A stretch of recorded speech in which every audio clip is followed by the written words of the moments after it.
The All Blacks are taking on the Wallabies this weekend in the final round of the Rugby Championship, and on my lineup prediction video I mentioned about how Scott Robertson, there are two type of lineups we could see for this Optus Test match. Either he goes with the more experienced stock standard lineup of the Rugby Championship, or we see a complete curveball in an experimental lineup for this contest. Now, the Rugby Championship is still theoretically on the line. South Africa heavy favourites to go on to win up against Los Pumas, and New Zealand's points differential currently a whole 61 worse than the Springboks. But if they were to win this game, it puts that pressure back on, and with the way that this Rugby Championship has been, who knows what would happen in that final match. But in this video, I am going to be putting together an experimental New Zealand side. Now, the main goal of this team would be to give players who haven't had much of a chance an opportunity before heading into the November internationals that are just around the corner. Quick few disclaimers as well before we get into it. For one, this is not what I think Scott Robertson will be selecting for his game on the weekend. Number two is certain players here are being rested strategically.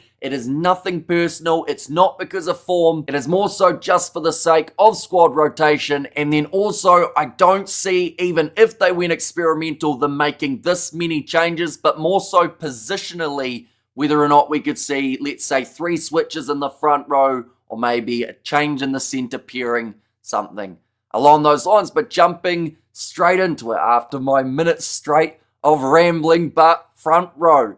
Normally, we would see the likes of an Ethan de Groot, Cody Taylor, and Tyrell Lomax out there for the All Blacks. Now, because of Ethan de Groot getting a head knock, it does mean that no matter what, there will be one change. And it's been talked about that Tamaiti Williams would be the man to fill that jersey. But what if this was the game that Scott Robertson did make drastic switches? New Zealand have got a couple of props that have been given extremely limited game time throughout this Rugby Championship. So imagine if they started for this game. At Optus Stadium, I'm talking Ollie Norris as the number 1 and number 3, Basilio Tossi. Two men who have been put together by Scott Robertson already, particularly off the bench. They haven't had a start together as of yet, and I do think if you are looking at the future for this All Blacks side, maybe it's not this game at Optus Stadium, but at some point they need to try out this as the starting duo, and between them, I would put Samisoni Taukei'aho, mainly because of what we saw up against the French.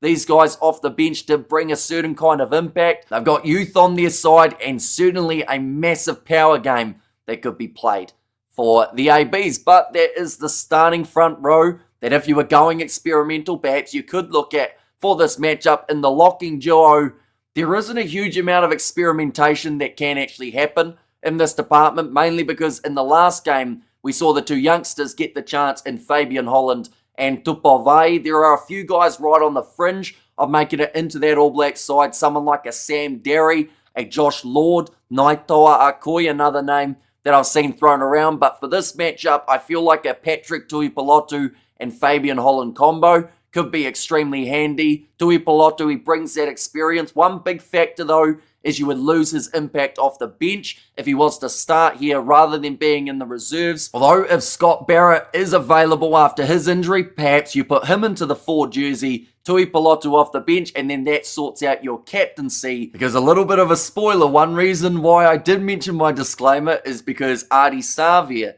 nowhere to be seen in this All Blacks team. But Fabian Holland, he has really added an impact when it comes to that All Blacks line out. The man puts in dominant tackles as well. So if we were going to see some sort of experimentation, I honestly don't think it involves him, because he should be in the starting lineup anyway, based off all of his current form. Moving on to the loose forward trio, number 6, Tupavai, transitioning back into that blindside flanker role. Simon Parker, he's been doing pretty decently as a number 6. Another option here if you're looking at the pure basis of trying to give everyone matching minutes. Sama Penifei hasn't been given a lot of chances, mainly because when he does get a chance, he doesn't quite have that standout type of game that people would want to see. So with Vai at 6, I mentioned how Ardie Savea, for the sake of resting, would be missing from this lineup, and that brings in Duplessis Karefi as the 7, and number 8, Peter Larkai. And I'm going to say it again, this is not what they're going to do,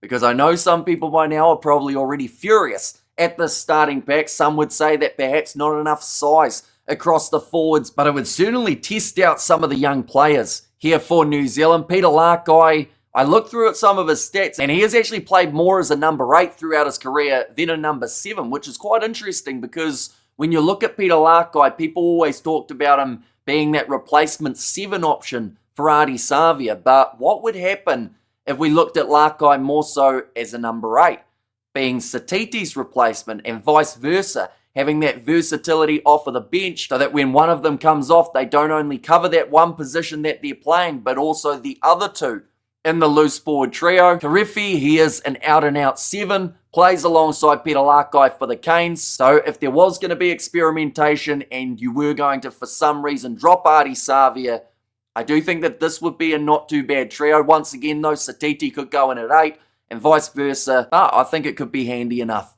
for the ABs. Moving on to the 19 combination. This is where I believe experimentation still doesn't look that different from what we're going to see on Saturday, and that is Cam Roigard as the number 9 with Damian McKenzie slotting in at 10. I know that some people want to see Ruben Love in that 10 jersey, but I actually think I'd prefer him at fullback if I was to decide between 10 and 15, mainly for that work under the high ball as well as that cover at the back. McKenzie's been solid when he's made his way off of the bench, and Cam Roigard and McKenzie, they haven't partnered together for quite some time. They are a decent pairing, although you could argue that there was still that quiet patch in the middle of the match up against the Wallabies. But I think you give those two another chance, see exactly how they get on in the midfield. This is where I keep on getting myself into trouble, because I put number 12, Quinn Tupaia. Jordie Barrett, listen, if we are basing it off form, and we are basing it off who is likely to be selected, he wins that battle every day of the week. Now, he's gone from one of those players who a lot of people were trying to drop last year and the year prior, and probably the year prior to that, to now a lot of people getting behind him. It's actually quite cool to see that one season in the URC for Leinster has completely transformed Jordie Barrett's game. But in this contest, we're talking about experimentation. So you know what Jordie Barrett's going to give you, but we don't really know what Quinn Tupaia has to offer in that starting number 12 jersey. Now, if Barrett did end up with an injury during November, they would like to have that stability and know that Quinn Tupaia can do the job. So that is why I'd start him at number 12. If you're going experimental here, making as many out there switches as physically possible, partnering with him as number 13. This is, of course, where people would love to see Whainā Nuku, but still not quite eligible as of yet. So this is where I would actually go with what I wanted to see for this match, and that would be Quinn Tupaia 12, Billy Proctor as their number 13. See whether or not that is a combination that works. Once again, down to the fact that if Barrett is out with some sort of injury, you do need to know that your midfield is still going to function. Proctor and Tupaia, they both play brilliantly in Super Rugby, and Tupaia's impact off the bench was very notable up against Australia, running it flat and hard at someone like a Len Ikitau. Suali'i versus Proctor. We didn't see a huge amount of Suali'i, and I do think that Proctor does deserve a little bit of credit for that in terms of what he was able to do throughout the 80 minutes. But it is just a little different and helps with some selection questions heading into the November internationals. In the back three, if he is available, Caleb Clarke. I do still think that even though some people would consider him as the best player on the left wing, I still think because of his lack of minutes throughout the season, him being out there is still considered as working towards the November internationals in terms of if he is going to be that frontline guy or whether they will bring someone else into the squad to take 50% of those games off Clarke. Out on the right wing, this is where I believe you have to go Leroy Carter again. And then number 15, Ruben Love. I mentioned how he did feature. I think if he was to start in a match, it is so crucial that he gets one under his belt before the November internationals, because we look through at this 4-pack, and I feel like it's almost the forwards more so than the backs. You look at someone like an Ollie Norris. Where does he actually sit on Scott Robertson's pecking order when it comes to the later matches in this calendar year? Is he someone that even without playing, Robertson's still going to say, yep, put a tick next to his name, he's heading on the plane? Or is that where we're going to see, because of a lack of game time for Ollie Norris, maybe someone like a George Bower does make his way in, or someone who is playing consistent rugby throughout the NPC rather than just training with the ABs? And the thing is, with Ruben Love, he could have played pretty much a full NPC season throughout 2025. He has had very little chance, I believe, throughout this Rugby Championship, just the one run around. So if experimenting was the goal, you chuck Ruben Love out there every day of the week. And speaking of experimentation, this is where the bench comes into it. This is also where I have included some players that haven't had any game time or very limited throughout the Rugby Championship. Number 16, Brodie McAllister. Number 17, Tamaiti Williams. And number 18, Fletcher Null. It actually keeps that Crusaders cohesion off of the bench if you do go with McAllister at 16 rather than Taylor. Now, the smart option is Cody Taylor every day of the week. And if you're picking your best side, Cody Taylor's going to be in it. But Brodie McAllister, a little bit similar to Norris, he's played 10 minutes throughout this whole Rugby Championship. So is he even in the consideration for the November internationals? Or are we going to see maybe a Safai Moore or George Bell or someone along those lines then just be brought straight back in which case you could have actually afforded to let McAllister play the whole NPC season, keep on developing his game, so that by the time Super Rugby as well as the next year's international game rolls around, he's already prepared and knows roughly what is expected of him, seeing as he did play throughout the French series. In July, number 19, this is where once again, if Scott Barrett is available, bit more of a switch, but Sama Penifei is who I've got listed here. He hasn't played much throughout this Rugby Championship, and some of that is based off form. Hasn't quite been able to convert what he does in Super Rugby to the international game. He would be an option for 6 if you were to move Tupavai into the locking duo. Plus, worst comes to worst, he can cover a little bit of lock now. And then number 20, Luke Jacobson. Now, you could look at Wallace Satiti if you're going with a lot of young players in this type of match, but Luke Jacobson, he is another guy that's in the squad that I just have no idea where Razor sees him fitting in. He's got that versatility. He has also got physicality, experience. But is he someone that's on Razor's radar? Or is he going to be one of the players who does not get to go with the squad to the Northern Hemisphere? So once again, this is more so if you were looking at trialing players, this would be how you do it. Give them a chance, see what happens, and just hope for the best. Number 21, Cortez Ratama. He has only come back recently from injury. He's only had a few minutes off of the bench for New Zealand. So again, just building up some more minutes for multiple players before heading into November. Number 22, this is where I would put Jordie Barrett. There is no way that you can take Jordie Barrett out of this whole team. He offers you far too much when it comes to what he's able to do when he's on the field. He was brilliant late up against the French. So I do think that in this type of role, Barrett's impact off the bench up against a tiring Wallabies team would be absolutely huge. Definitely with the fact that in the later stages of their games, the Wallabies do get stronger. We saw it up against Argentina, not just in one, but both matches. That game up against South Africa, they were 22-0 down and still came back to somehow win it. I still can't believe it. 38 points to 22. So with Barrett, that may shut down some of the comeback ability of this Australian side. And then number 23, I mentioned him before, but Whainānuku, if he was eligible, would be perfect for this role to give him some minutes for the ABs. But I actually think if you're trying to work out who your centres are moving into November, you probably have to play Anton Lienert-Brown. Limited game time for New Zealand. The last game I believe we saw Anton Lienert-Brown start was actually up against France, where it was Quinn Tupai and Lienert-Brown as the midfield combo. Since then, we've seen him off the bench once. He did get himself a yellow card, and to be honest, it seems to be those guys who got the yellow cards that Scott Robertson has completely got rid of in certain regards. Look at someone like a Sevu Reece. He scored 2 tries in the opening contest up against Argentina, got himself a yellow card, and all of a sudden he's back playing for the Southland Stags in the NPC. Lienert-Brown, little bit in the same boat, got that yellow card late. Since then, he's been playing a little bit of NPC rugby. His slight defence is he has been facing a few injury troubles